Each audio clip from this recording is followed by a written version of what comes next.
Commissioners, any other questions? Go ahead, Secretary Stanton, and then I'll make one last call for questions. All right. Thank you.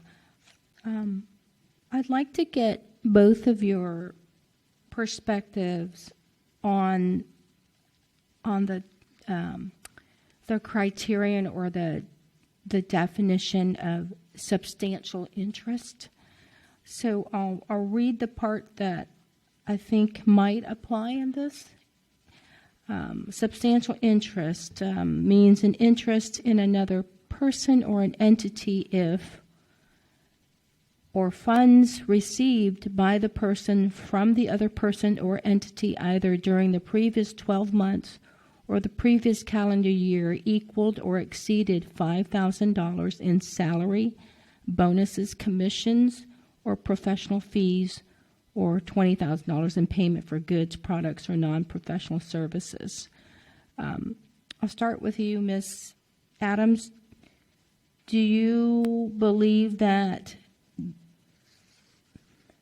Ms. Kofer would meet that criterion of substantial interest? Considering she is the COO of the Trail Conservancy and her husband is also deriving income from organizations that are part of Zilker 351, and her father is on staff. And by the way, I'm getting all of this from their websites. Like, I have not done a deep dive investigation. I would assume that would be for a full hearing.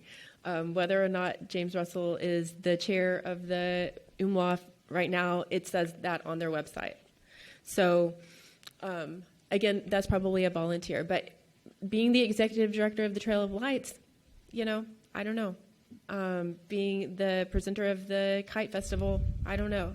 I think that there could possibly be, in this case, like an actual financial, it might actually meet the threshold, but I don't know all of their income sources. I have filed a public record, like an information request for Hannah Kofer's financial disclosure, conflict of interest disclosure that she was, I think, supposed to have done going on to the Environmental Commission, but I haven't received it. But that is possible. That is not the only allegation that I'm making. Right.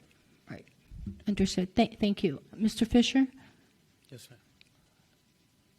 Where do you stand out? Do you believe that based on the definition of substantial interest, that part that I read about the funds, $5,000 in salary, bonuses, commissions, or professional fees, do you believe that Ms. Kofer meets that definition of substantial interest? With regard to the Trail Conservancy substantial only, yes. interest? Okay, With regard to the Trail Conservancy only, yes. Okay. With regard to the Trail Conservancy substantial only, yes. interest? Okay, With thank regard to the Trail Conservancy only, yes. Okay, thank you. All right, Commissioners, last call for questions. Okay, seeing none at this moment, I'll close that period of our hearing and move on to motions if members of the Commission are so inclined to make a motion. Go ahead, Secretary Stanton.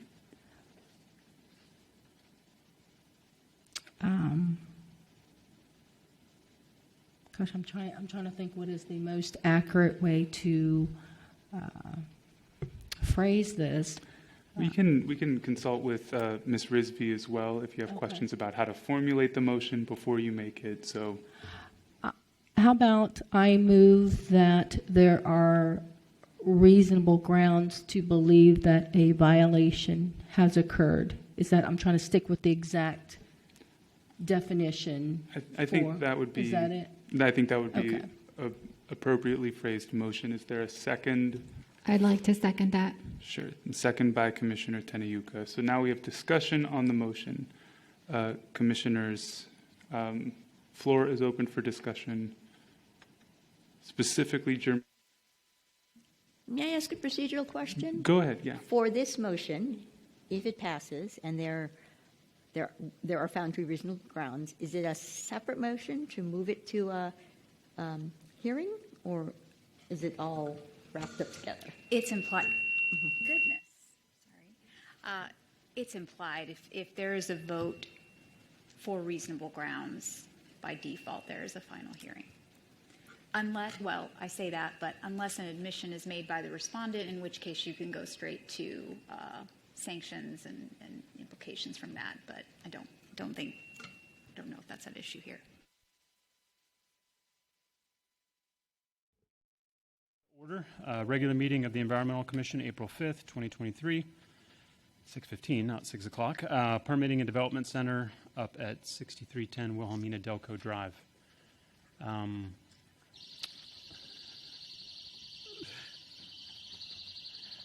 Just going to keep going. We've got two new commissioners. Welcome. Commissioner Kofer and Sullivan. If you guys don't mind, maybe just briefly introduce yourselves and welcome. Thank you. I think we're both quite honored to be here and on a semi-historic evening as well. So I'm going to try to say as little as possible, frankly, as I'm learning the ropes. Thank you to my fellow commissioners for your patience as we learn the ropes here. And I grew up adjacent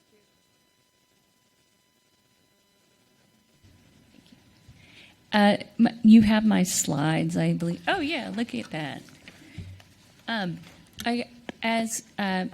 Before I get started, real quick, I was wondering if I might be able to ask Ms. Kofer what her day job is.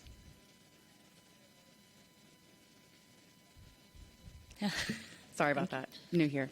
I am COO at the Trail Conservancy, previously the Trail Foundation. Thank you.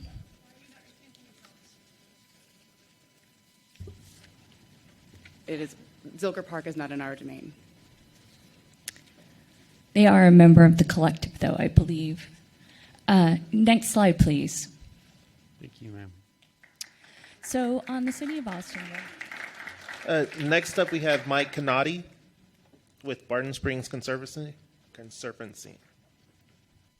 think we've got a slide presentation. If you could roll it up to slide 4, please. Environmental improvements, the current park conditions are shown in the top with the paved and unpaved parking areas marked with red X's. If you can see that. As shown in the bottom, the vision plan is actually removing parking from the Butler landfill and polo field areas and also from the Lou Neff parking areas near the waterways. They do that by closing Lou Neff to vehicle traffic. Slide 8, next slide, please. So how is all of this improvement in ecology possible? It's by centralizing and consolidating the existing surface parking in a more compact footprint of anywhere from 1 to 3 phased, baried, or green garages. The question before us is what we think is reasonably expected. And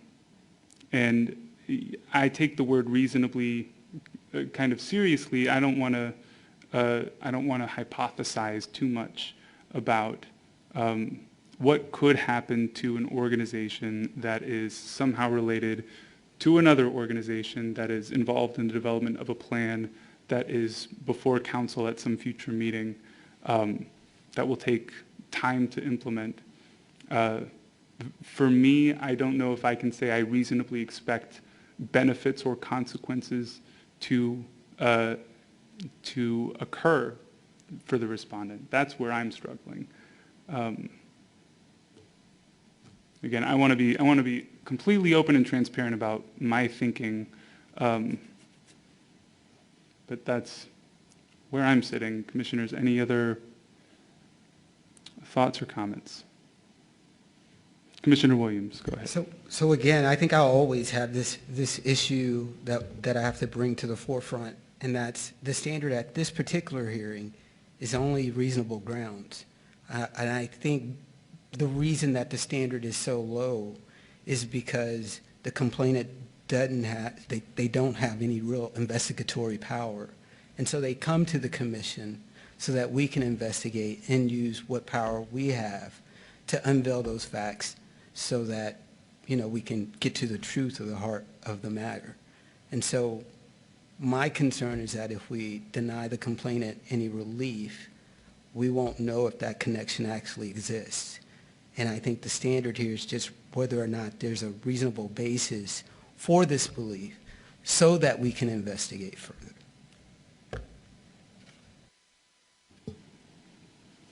Commissioners, any other comments? Go ahead, Commissioner Casto. Thank you. I just wanted to mention, I totally appreciate everybody's perspective. I just heard several words throughout the course of the evening, a lot of use of the word speculate, potential, prospective. And so while I agree that reasonable grounds is what we're talking about, I think that the rest of that is reasonable grounds as we are today, in the present moment, not what might happen at some point, some unknown point in the future. That's all. Appreciate that. Commissioner Williams. In response to that, I believe when we're referring to what might happen in the future, there's a statutory definition that describes what affected means. And that effect is reasonably likely to occur, which from the plain meaning suggests at some point in time in the future.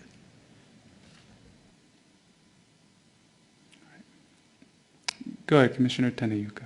I just really feel strongly that as an ethics review committee board, we really have a strong responsibility to Austin and the community to investigate what clearly, in my eyes, there is a potential for a violation here.